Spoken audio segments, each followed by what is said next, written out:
Buenas tardes, mi nombre es Esmeralda Juárez Mora. Soy estudiante de séptimo cuatrimestre de la licenciatura en Administración en la Universidad Alfa Lambda Plantel Zitácuaro. En este tema de exposición de la materia de contabilidad fiscal, hablaré como primer punto del origen constitucional de las contribuciones.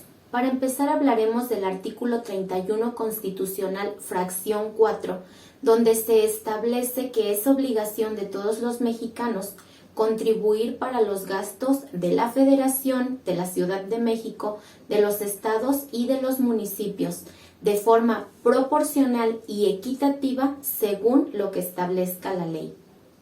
¿Pero qué significa proporcional?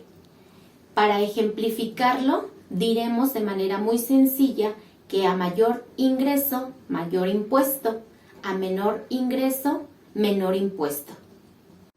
¿Y qué significa equitativo? Esto significa que debemos todos de recibir el mismo trato justo y ser igualitario. Otro término importante nos habla sobre constitucionalidad, lo cual quiere decir que cualquier impuesto debe estar primero establecido en la ley. Otro concepto importante es contribución. Este es una prestación de dinero que el gobierno percibe y que aplica en las diversas necesidades del país. La Ley de Ingresos de la Federación es un listado de conceptos y partidas en los que el gobierno pretende obtener ingresos. Por ejemplo, la Ley del Impuesto al Valor Agregado, ISR, Impuesto Especial sobre Productos y Servicios, Impuesto sobre Automóviles Nuevos, entre otros.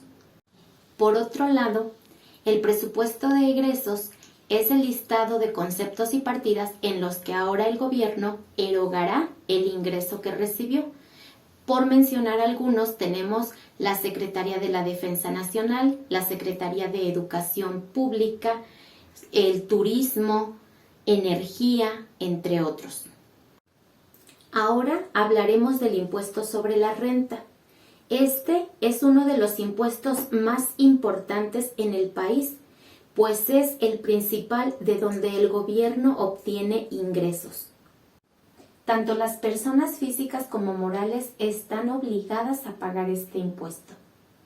Este impuesto grava la utilidad que se obtiene por cada una de las actividades que realizamos.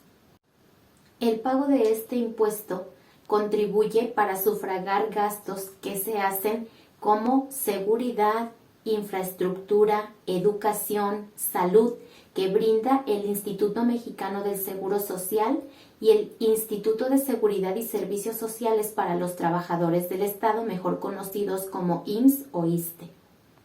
El pago del ISR que deben pagar los contribuyentes depende primordialmente de dos factores. El primero es su nivel de ingreso y el segundo, el régimen fiscal en el cual se encuentren dados de alta. Para saber cuánto ISR debemos pagar como contribuyentes, debemos cada año de apoyarnos en la tabla que para ese efecto emite la autoridad y de ahí hacer una serie de operaciones matemáticas que son las que nos darán el valor a pagar. En el artículo 93 de la Ley del Impuesto sobre la Renta se encuentran los ingresos exentos del pago del ISR.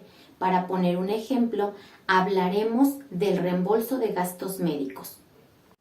El Código Fiscal de la Federación es un compendio de diversos aspectos fiscales en donde se encuentran las obligaciones que como contribuyentes debemos cumplir. Como ya hemos mencionado anteriormente, los principales impuestos federales son Impuesto al Valor Agregado, Impuesto sobre la Renta, Impuesto Especial sobre Producción y Servicios y el IETU. Según el artículo 1 del Código Fiscal de la Federación, tanto personas físicas como morales están obligadas al pago del impuesto sobre la renta.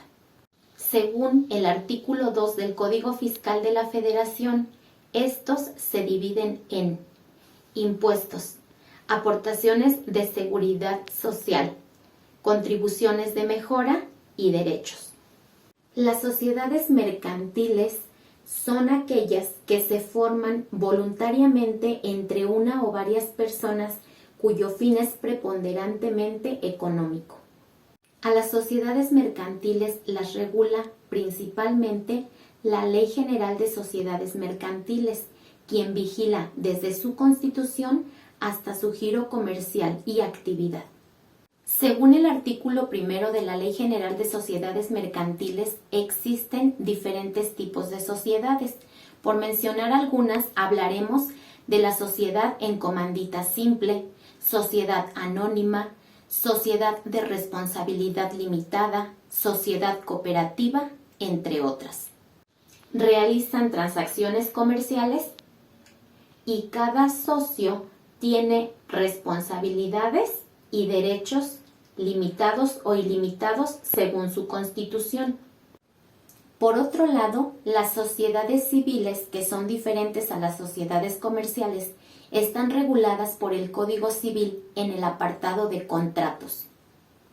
Una sociedad civil tiene por objeto que dos o más personas unan sus esfuerzos para un fin preponderantemente económico, pero sin especulación comercial.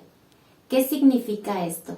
Que una sociedad civil no puede comprar un bien o servicio para posteriormente venderlo y con él generar una ganancia, ya que de hacerlo así estaríamos hablando de una especulación comercial.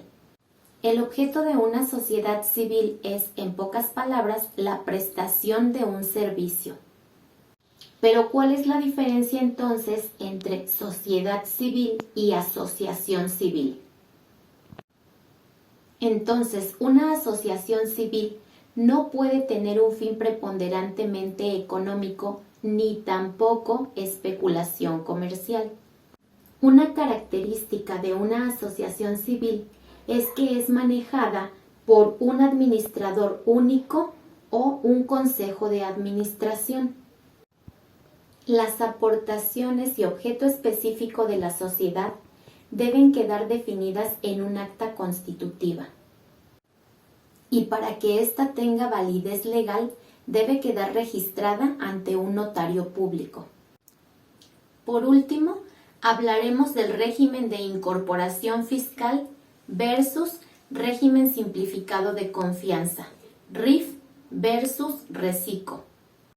Para aumentar la base de contribuyentes y por ende la cantidad que percibe por ingresos de impuestos, el SAT creó el régimen simplificado de confianza, el cual entrará en vigor a partir del año 2022 y con esto dará paso a la eliminación del régimen de incorporación fiscal.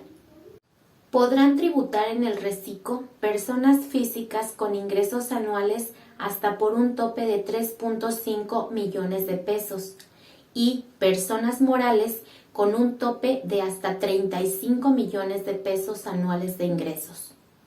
El RECICO se dirige principalmente a contribuyentes con actividades como pesqueras, silvícolas, entre otras.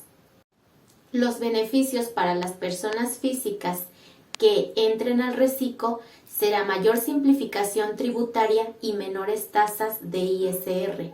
Por ejemplo, si una persona física tiene ingresos anuales con un tope de 300,000 pesos, la tarifa a pagar de ISR será de apenas el 1%, mientras que si su tope son 3.5 millones de pesos, la tarifa a pagar de ISR será de 2.5%.